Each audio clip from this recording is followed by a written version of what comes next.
Hi grade 8, I understand that a few of you are struggling with the assignments thing. Don't worry about that. My grade 12s are also struggling. There's all sorts of strange things going on behind the scenes.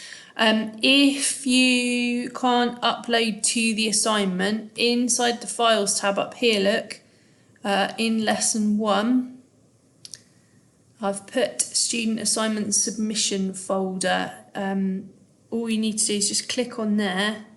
And you should be able to just drag your work into there if you cannot attach it on the thing.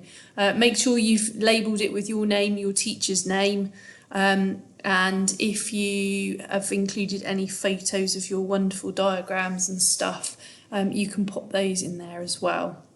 Hope you're getting on okay. Look, just ask any questions. I'm here all day, so hopefully this will help you out a bit. Okay.